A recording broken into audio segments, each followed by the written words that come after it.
अन्य मंत्रीगण, ambassadors, CEOs, सम्मानित अतिथिगण, अन्य सभी महानुभाव, देवी और सज्जनों, एनर्जी वीक के इस नए एडिशन में गोवा में दुनिया के करीब 125 देशों के प्रतिनिधि जुटे हैं।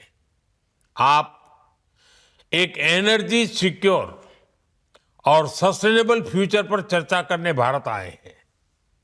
मैं आप सभी का स्वागत करता हूं, अभिनंदन करता हूं। साथियों, इंडिया एनर्जी वीक बहुत ही कम समय में डायलॉग और एक्शन का एक ग्लोबल प्लेटफॉर्म बनकर उभरा है। आज एनर्जी सेक्टर के लिए भारत बहुत बड़े अवसरों की धरती है।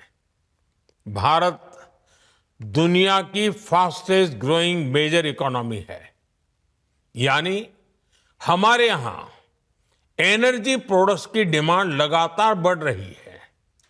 इसके अलावा भारत दुनिया की डिमांड पूरी करने के लिए भी बेहतरीन अवसर उपलब्ध करता है। आज हम दुनिया में पेट्रोलियम प्रोडक्ट्स के टॉप 5 एक्सपोर्टर्स में से एक हैं। दुनिया के 150 से ज्यादा देशों तक हमारी एक्सपोर्ट कवरेज है और भारत की ये क्षमता आपके बहुत काम आने वाली है। इसलिए एनर्जी वीक का ये प्लेटफॉर्म हमारी पार्टनरशिप को एक्सप्लोर करने का बहुत ही उत्तम स्थान है।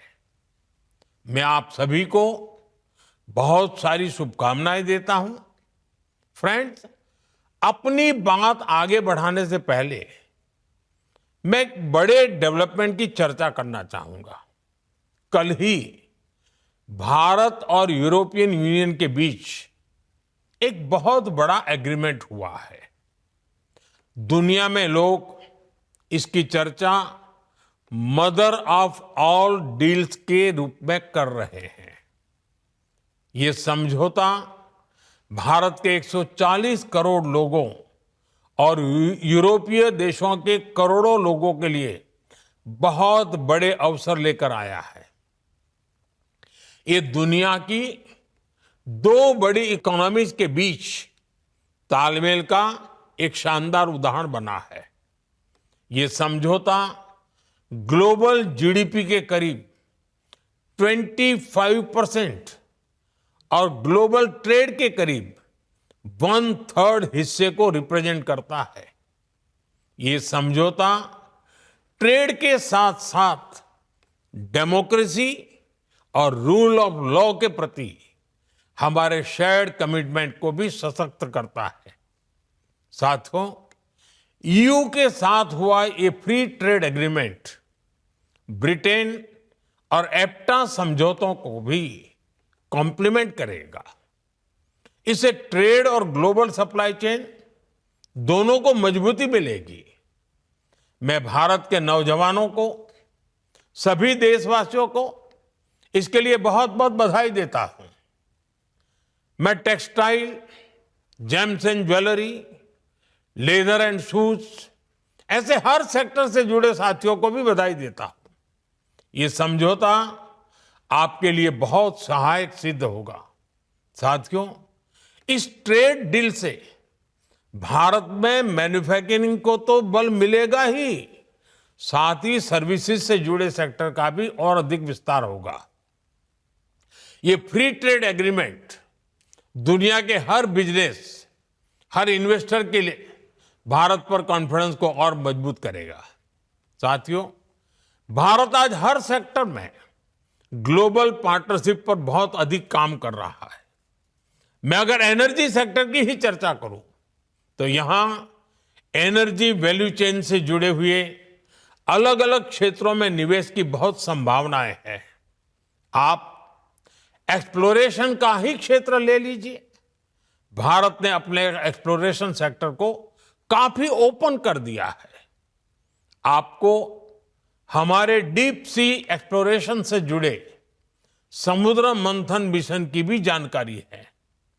हम इस दशक के अंत तक अपने ऑयल एंड गैस सेक्टर में इन्वेस्टमेंट को 100 बिलियन डॉलर्स तक ले जाने का प्रयास कर रहे हैं। हमारा लक्ष्य एक्सप्लोरेशन के दायरे को भी 1 मिलियन स्क्वायर किलोमीटर तक विस्तार करने का है।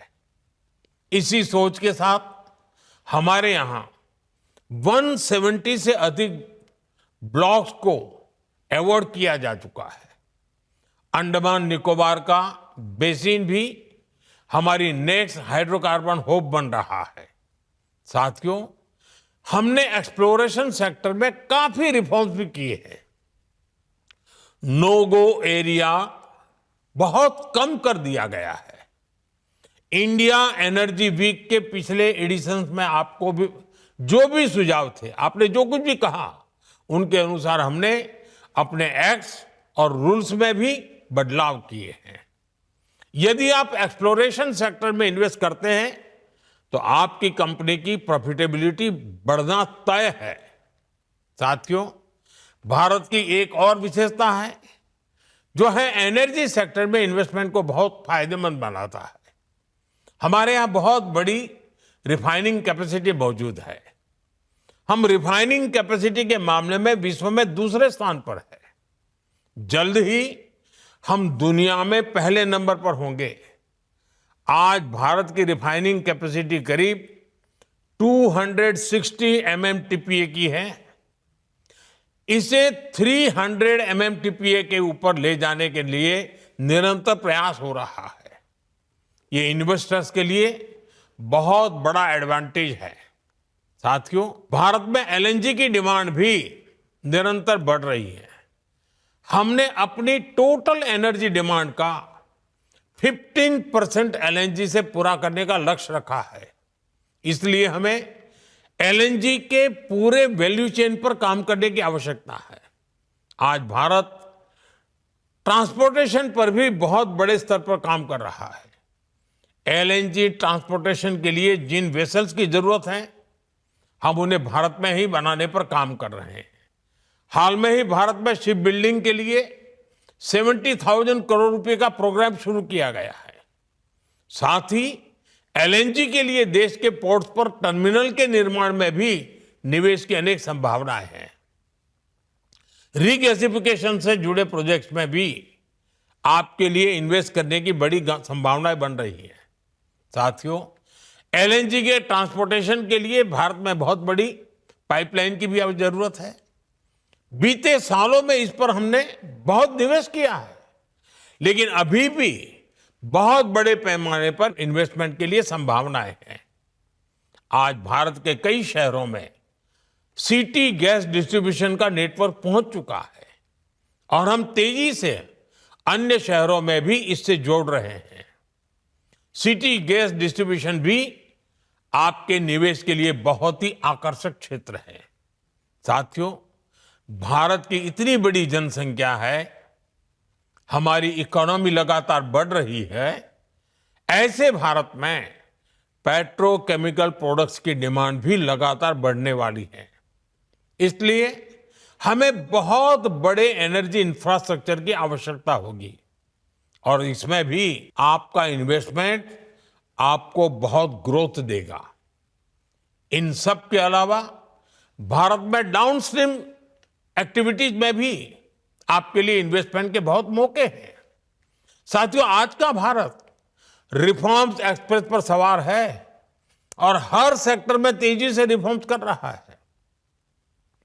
हम डोमेस्टिक हाइड्रोकार्बन को सशक्त करने के लिए रिफॉर्म्स कर रहे हैं और ग्लोबल कोलैबोरेशन के लिए ट्रांसपेरेंट और इन्वेस्टर फ्रेंडली एनवायरनमेंट बना रहे हैं। भारत अब एनर्जी सिक्योरिटी से आगे बढ़कर एनर्जी इंडिपेंडेंस के मिशन पर काम कर रहा है।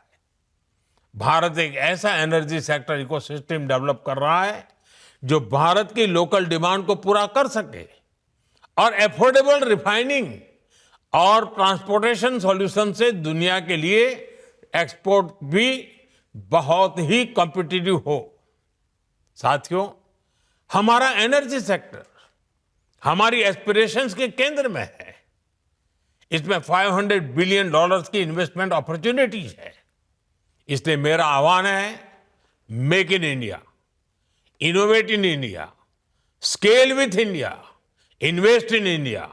इसी आग्रह के साथ मैं आप सभी को इंडिया एनर्जी वीक की अनेक अनेक शुभकामनाएं देता हूं। बहुत बहुत धन्यवाद।